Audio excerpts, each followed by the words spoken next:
Olá, meus amigos.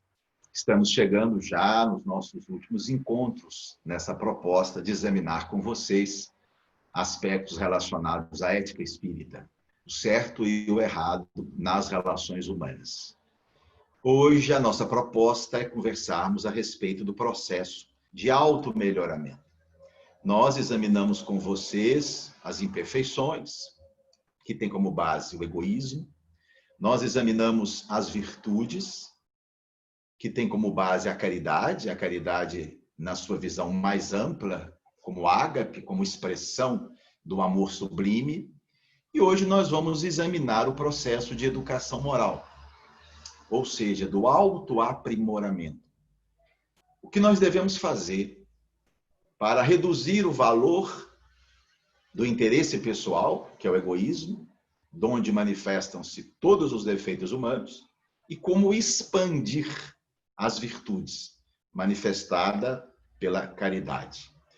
O processo de educação moral, didaticamente, ele é estudado em duas fases, que na verdade não são fases que se sucedem, são processos simultâneos, pois um depende do outro.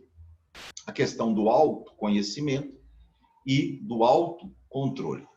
Seguindo uma proposta didática, vamos examinar cada um deles por sua vez. A sabedoria começa pelo conhecimento, e a ideia de que conhecer é algo virtuoso remonta à própria origem da filosofia. Filósofo é aquele que ama o saber. Filosofar é pensar, pensar sem provas, porque se for com evidência, não é filosofia, é ciência.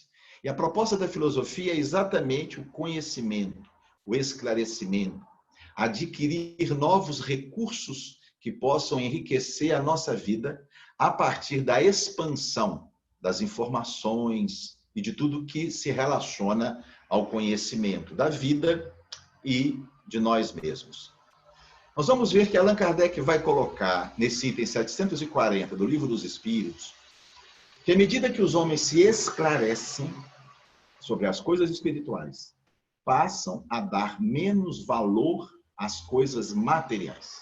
E que esse é o caminho para se destruir o egoísmo. Ou seja, tudo se inicia pelo esclarecimento. Em outra oportunidade, Kardec vai dizer que o progresso intelectual precede, vem antes do progresso moral.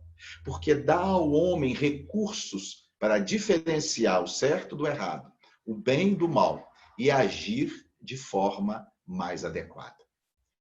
Nós vamos ver que em toda a obra espírita, Kardec deu uma importância notável ao progresso intelectual.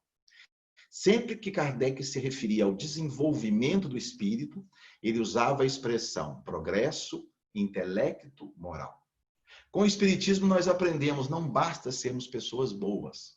Nós precisamos ser pessoas boas e instruídas, e esclarecidas, pessoas bem informadas. A desinformação por si só já causa uma série de dificuldades ao indivíduo. Eu vejo pessoas numa situação de penúria, de sofrimento, de enfermidade, não pela pobreza em si mesma, mas pela ignorância. Eu atendo há mais de 30 anos pessoas na rede pública e vejo as dificuldades que elas encontram, as limitações do próprio tratamento, decorrentes da falta de esclarecimento, de desenvolvimento das funções cognitivas, da atenção, da concentração, do raciocínio, da linguagem, da memória, das inteligências de um modo geral. Às vezes vou atender uma senhorinha lá no SUS e ela chega para me mostrar um exame que eu pedi e esqueceu o exame. Ou seja, vai ter que remarcar a consulta e esperar 3 meses para retornar. Uma outra chegou para avaliar o resultado do tratamento e me disse que não tomou remédio porque perdeu a receita no dia da consulta. Uma outra não conseguiu chegar onde nós estávamos atendendo, não localizou o prédio.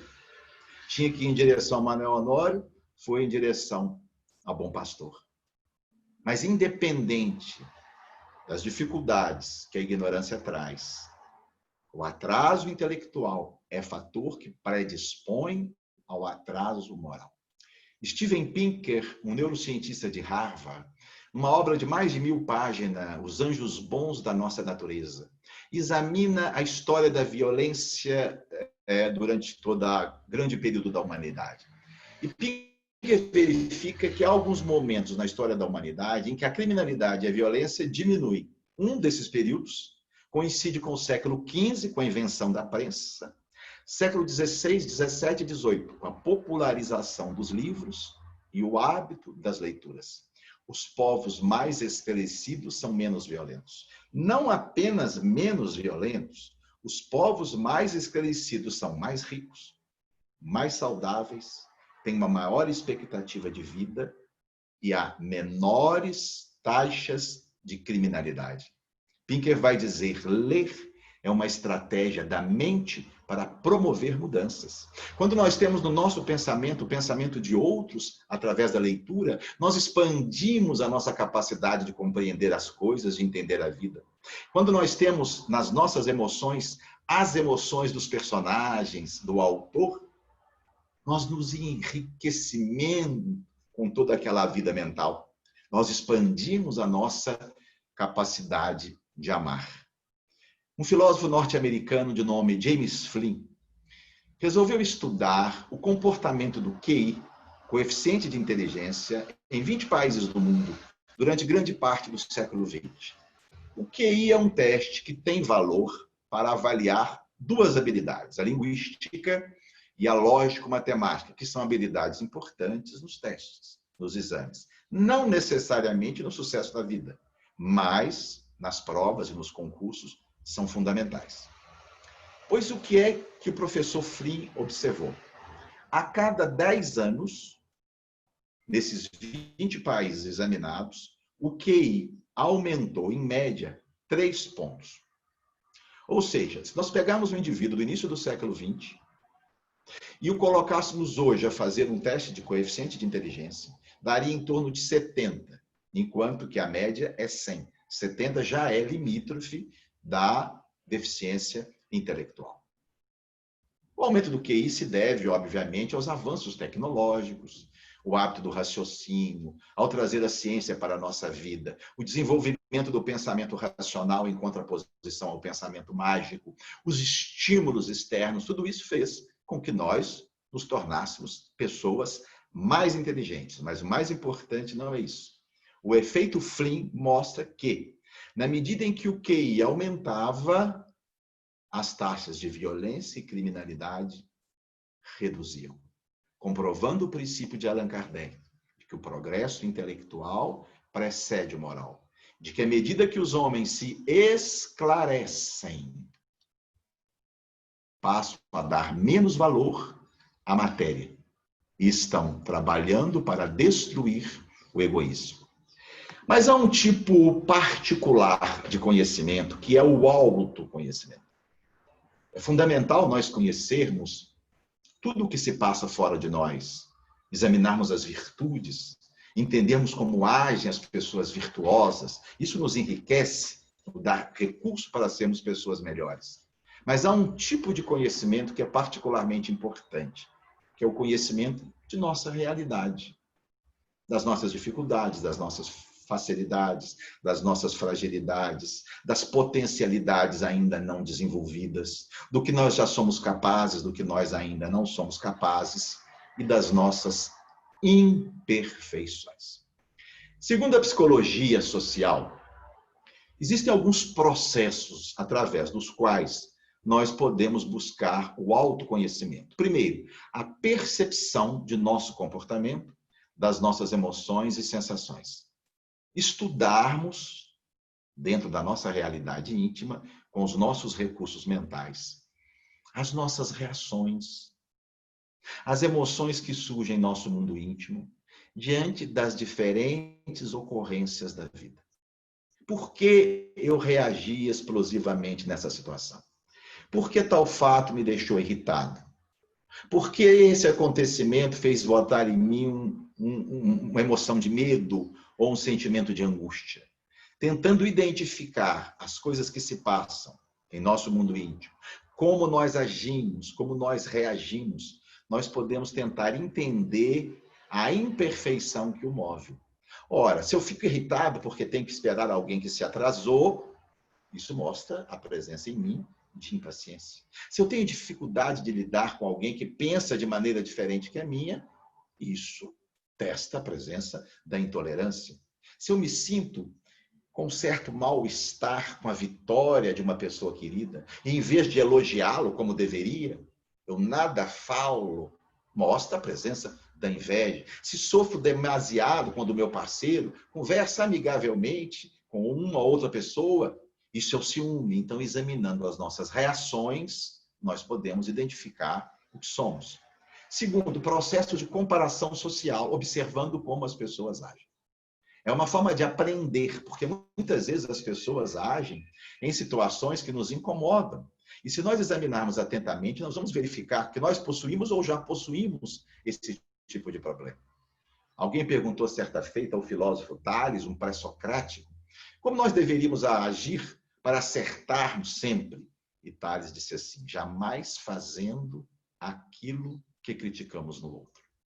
E, finalmente, um terceiro processo, examinando o nosso sofrimento. Aprendemos que o sofrimento quase sempre decorre de uma falta, e a falta é oriunda de uma imperfeição moral.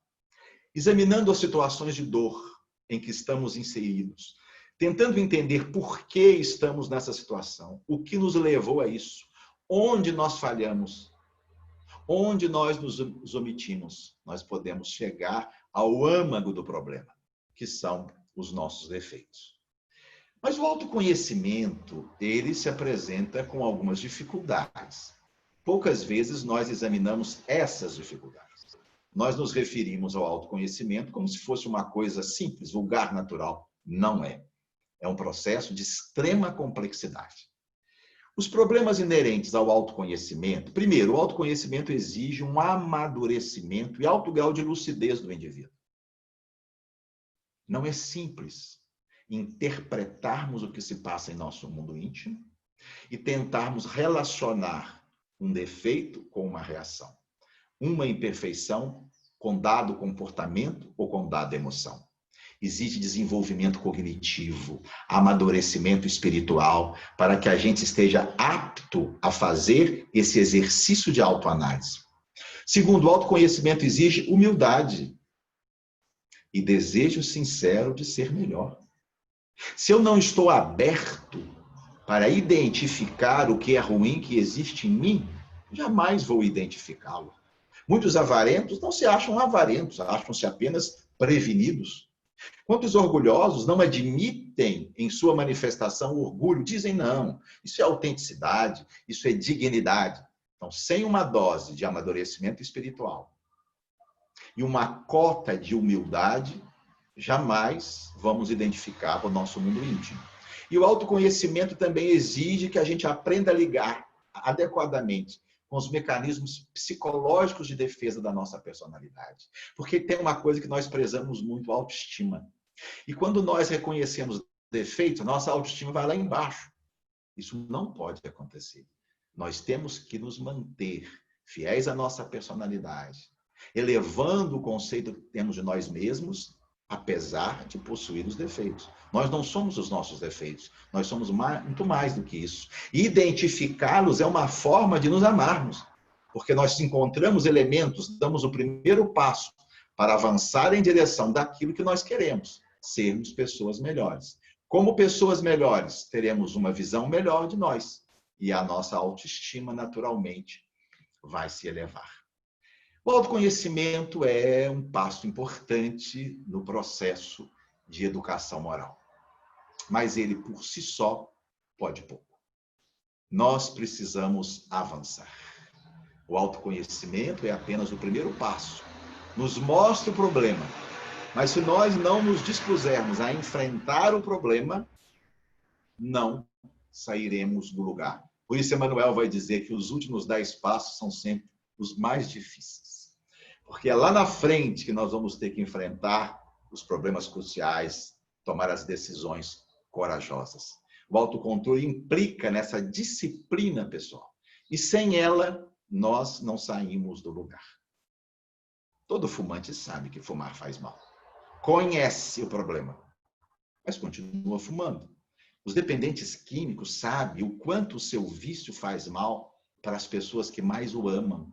o quanto sofre a sua mãezinha, o seu paizinho, o seu parceiro, a sua parceira, os seus filhos. Ele sabe disso. Ele tem conhecimento do mal que faz, mas continua usando a droga. Ou seja, ficou apenas no primeiro passo. Quase todas as pessoas concordam que é errado trair uma relação afetiva. Mas, segundo estudos no Brasil e na América do Norte, 50% dos homens casados traem a esposa. 25% das mulheres casadas traem o marido. Mas eles sabem que está errado. Mas, mesmo assim, fazem. O autoconhecimento precisa ser acompanhado do autocontrole. Vejamos alguns pensamentos de Allan Kardec. Há virtude em resistir-se voluntariamente ao mal que se deseja praticar, sobretudo quando há possibilidade de satisfazer-se a esse desejo. O autocontrole está, sobretudo, na resistência ao mal, na força de vontade, naquela atitude de assumir uma postura diferente daquela que vínhamos assumindo. Perguntaram a uma garotinha de 6 anos numa escola de ensino de espiritismo para crianças o que era a reforma íntima. Ela disse assim: reforma íntima é a gente parar de fazer o que gosta e só fazer o que não gosta. Resposta paulina. Paulo dizia isso: eu hoje não faço mais o que eu gosto, porque o que eu gosto é carne, é matéria. Eu hoje só faço o que eu não gosto, porque o que eu não gosto é espírito. Tirando o excesso da coisa, mas na essência, o processo de autocontrole é um processo de fazer aquilo que nós não gostamos, entre aspas, aquilo que ainda não faz parte do nosso mundo íntimo. Mas será apenas exercitando as virtudes que nós seremos virtuosos. Será sendo caridosos que nós nos tornaremos pessoas caridosas. Será exercitando a modéstia que nós chegaremos a ser humildes. Será exercendo a gentileza e a cortesia que nós nos tornaremos pessoas gentis. Conta-se que Freud, certa feita, propôs a um grupo de alunos a seguinte questão: vocês têm um balde cheio de água suja e querem trocá-lo por outro com água limpa, mas não podem simplesmente jogar a água fora. O que fazer? E como os alunos nada disseram, Freud retrucou: bom, coloquem o balde com água suja debaixo de uma torneira onde cai a água limpa. Com o tempo, a água limpa vai substituir a água suja. O autocontrole é fazer o certo, fazer direito, fazer bem feito. E com o tempo, de tanto fazer aquilo que nos convém, nós iremos substituindo as imperfeições e expandindo as virtudes. Outro pensamento de Allan Kardec. Há muitas pessoas que dizem quero, mas a vontade só lhes está nos lábios. Compreende a sua natureza espiritual aquele que as procura reprimir. Vencê-las é para ele uma vitória do espírito sobre a matéria. É curioso ele dizer que compreende a natureza espiritual aquele que as procura reprimir. Ou seja, a compreensão vai além do conhecimento. A compreensão é um conhecimento aplicado, prático, real. E aqui a gente tem que entender a diferença filosófica entre desejo e vontade. Desejo é uma promessa, é um querer, é um vir a ser, é um projeto para o futuro. Desejo. Vontade é um desejo que se materializa agora. Vontade é a aplicação hoje, nesse momento. Muitos de nós temos desejos. Desejo de ser melhor, desejo de estudar mais, desejo de investir numa atividade voluntária, mas ficamos só no desejo. Um projeto para o futuro. Não materializamos esse desejo na vontade. E ainda Allan Kardec. O homem poderia vencer sempre as suas más tendências com seus próprios esforços? A resposta dos espíritos, ela emite uma censura e, ao mesmo tempo, é confortadora. Eles dizem, sim, sim, vocês podem vencer com os esforços as suas más tendências, sim. E prosseguem, e às vezes até com pouco esforço. O que lhe falta é a vontade. Temos o desejo. Falta é a vontade. É colocar em prática o desejo. Ah, como são poucos os que se esforçam. Na resposta, há uma censura. Como são poucos os que se esforçam. Como vocês estão aquém do que poderiam. Eles nos conhecem. São os espíritos que trabalharam junto com Allan Kardec. Veem o que se passa no nosso íntimo. Identificam as nossas possibilidades de poder fazer mais sem fazer. De podermos ultrapassar as fronteiras acomodadas ao que somos. Então vem uma censura. Poucos se esforçam. Mas ao mesmo tempo um pensamento consolador. Confortador. Só lhes falta vontade. Só lhes falta materializar esse desejo. E às vezes, dizem eles, com muito pouco esforço. Na nossa última aula, teceremos algumas considerações gerais a respeito de tudo o que examinamos nas aulas anteriores. Até lá.